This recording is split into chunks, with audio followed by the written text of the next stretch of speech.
Pemirsa,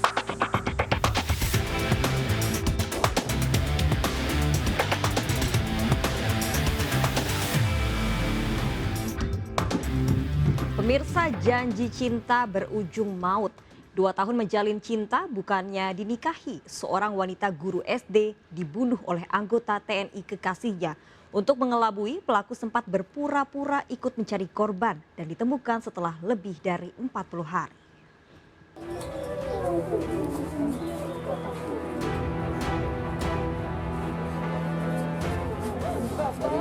Bapak, bisa nemuin Tolip, Bapak. Saya mau kencang mukanya.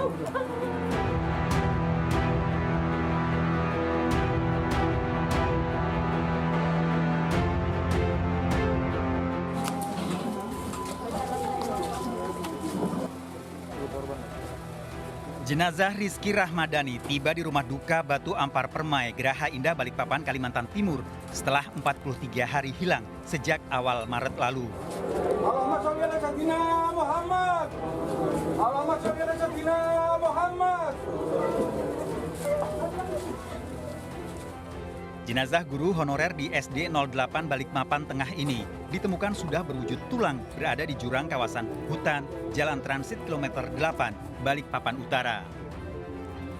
Sugiem, ibu dari Rizky Rahmadani, marah setelah mengetahui pembunuh putri sulungnya ternyata Praka Emam, anggota TNI yang selama ini menjalin hubungan cinta, bahkan telah merencanakan pernikahan. Bapak, bisa nemuin Tolip, Bapak. Saya mau kencang mukanya. Istighfar, masa bikin Tolipnya dulu. Istighfar, masa mikirin Tolipnya dulu.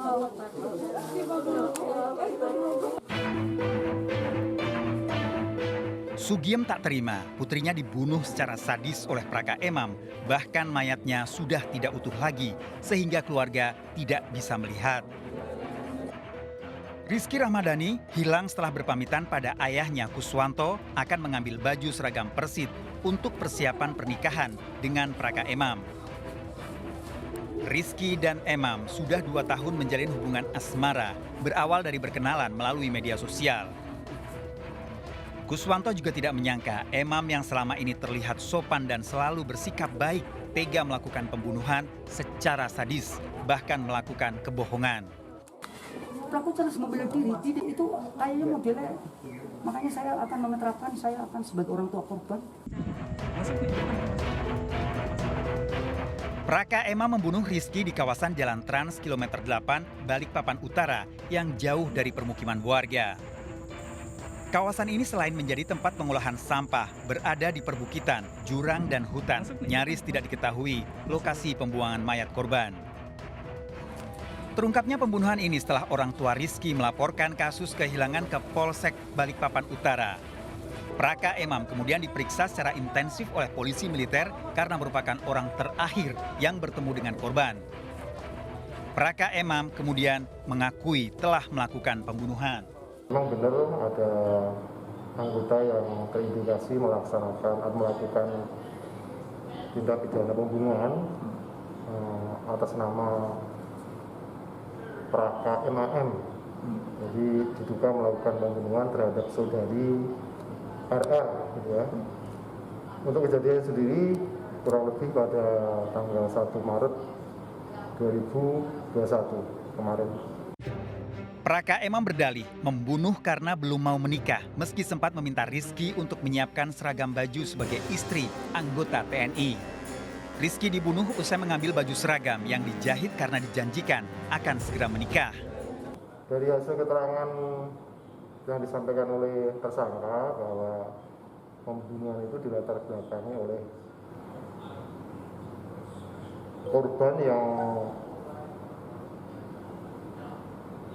terus mendesak kepada tersangka untuk menikahi, gitu kan. Jadi intinya bahwa tersangka merasa jengkel dengan alasan korban yang selalu mendesak tersangka untuk menikah. Ini dengan alasan tersangka masih ingin sekolah lagi. Sejak Rizky hilang, keluarga menghubungi Praka Emam. Praka Emam pun seperti tidak mempunyai beban dan datang ke rumah kekasihnya yang telah dibunuh. Bahkan Praka Emam ikut mencari keberadaan Rizky. Jelas penipu. karena apa? Sudah dihabisin, kenapa kok masih ngakuin, masih ngikuti, nyari-nyari, itu kan sudah jelas. Yang kedua, pembunuh berencana, itu sudah direncanakan karena menghabisin. Yang ketiga, menyeset-nyeset itu apa, termasuk Dimutilasi lah, Pak. mutilasi. Kejadian berawal saat bulan Februari Rizky meminta Praka Emam yang telah 2 tahun menjadi kekasihnya untuk segera menikahi. Praka Emam sempat berdalih hubungannya tidak direstui orang tuanya yang berada di Jawa dan telah menjodohkan dengan wanita lain. Namun Praka Emam meyakinkan pada Rizky dan orang tuanya tetap akan menikahi. Bahkan Rizky diminta menyiapkan baju seragam sebagai istri anggota TNI. Tanggal 1 Maret, Rizky setelah mengambil baju seragam yang telah dijahitkan di kawasan Manggar, Balikpapan Utara, diajak pergi oleh Praka Emam menggunakan motor milik Rizky. Emam membawa Rizky ke kawasan perbukitan dan hutan, kemudian melakukan pembunuhan dan membuang mayat korban di semak-semak jurang. Tanggal 2 Maret jam 5 sore, Praka Emam menemui keluarga Rizky. Berdalih sempat bertemu dengan korban saat mengambil seragam baju persit. Namun Rizky kemudian pergi sendiri. Praka Emam bahkan ikut mencari keberadaan Rizky selama 40 hari. 2 minggu setelah kekasihnya dibunuh, Praka Emam kembali ke lokasi pembunuhan dan melihat kondisi mayat. Praka Emam kemudian melakukan upaya untuk menghilangkan jejak dari mayat korban. Mayat korban baru ditemukan 12 April dan sudah tidak utuh. Hukuman mati. Pelaku, Pak. Ya, hukuman mati. Hukuman mati. Saya nggak mau kalau mau sudut itu. Hukuman mati. Hukuman mati. Kalau sebelum itu kan Praka Emam selain dicopot dari kesatuan TNI dan terancam hukuman mati karena melakukan pembunuhan berencana. Bapak, bisa nemuin Tolip Bapak, saya mau kencak mukanya.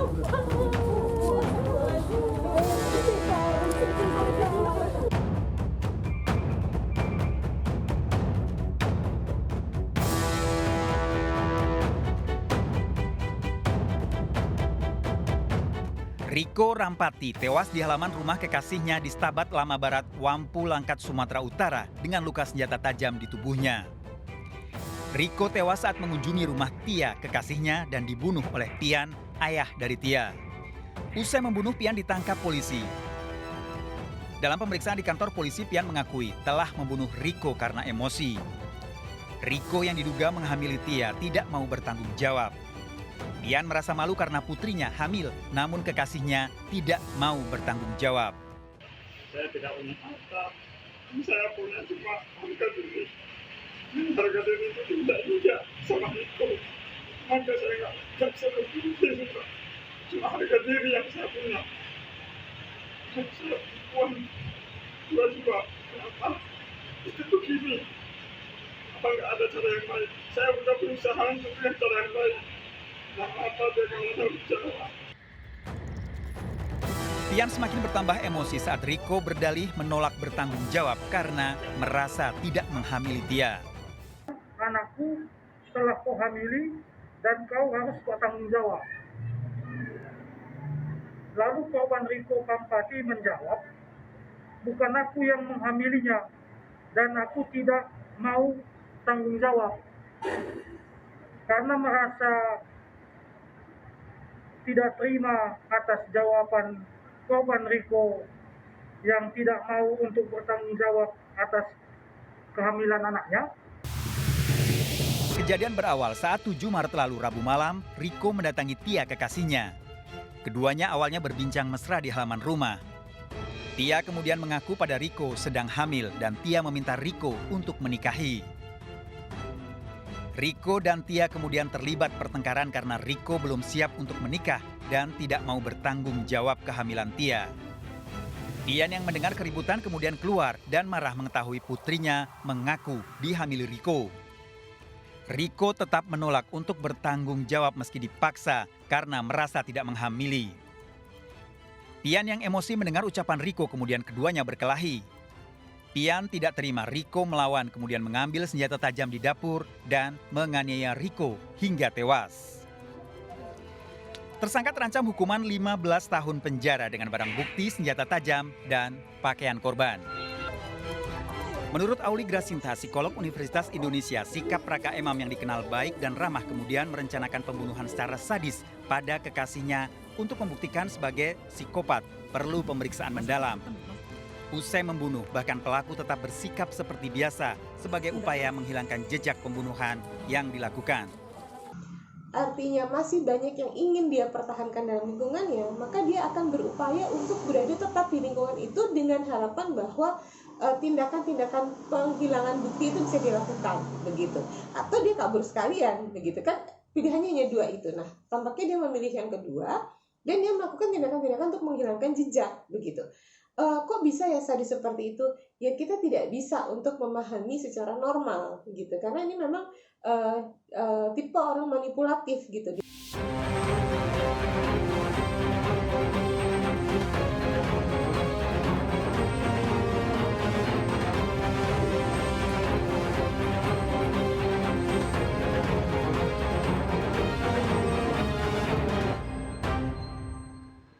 Pemirsa, seorang janda di Probolinggo, Jawa Timur ternyata dibunuh dukun pengganda uang.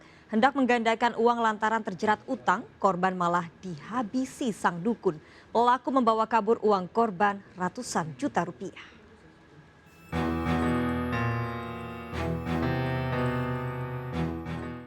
Mayat Juwahayah ditemukan keponakannya dalam kamar rumahnya di Asem Bagus, Kerasaan Probolinggo dalam kondisi luka di sejumlah bagian wajahnya.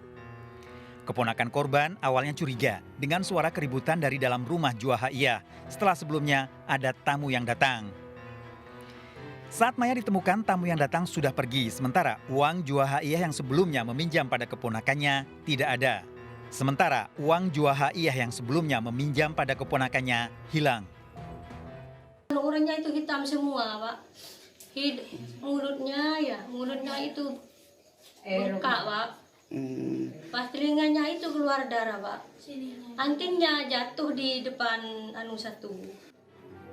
Polisi memastikan Juwahayah tewas dibunuh karena ditemukan sejumlah tanda-tanda kekerasan di tubuh korban.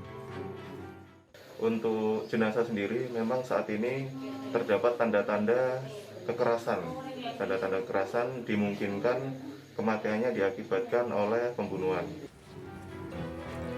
Setelah memeriksa sejumlah saksi, polisi menangkap Madar, warga Alas Sumur Probolinggo yang terakhir kali datang ke rumah korban. Madar mengakui sebagai dukun yang mampu menggandakan uang dan dipercaya oleh korban. Korban sebelum kejadian mengikuti berbagai syarat yang diminta oleh Madar dan akan melakukan ritual penggandaan uang. Namun ternyata setelah korban menyerahkan uang, Madar ketahuan tidak bisa menggandakan uang. Korban sempat marah dan terjadi pertengkaran. Itu tidak bisa. Kenapa korban kok minta tolong? Korban minta tolong karena keyakinannya memang yakin. Emang sampean dikenal bisa gandakan uang? Tidak.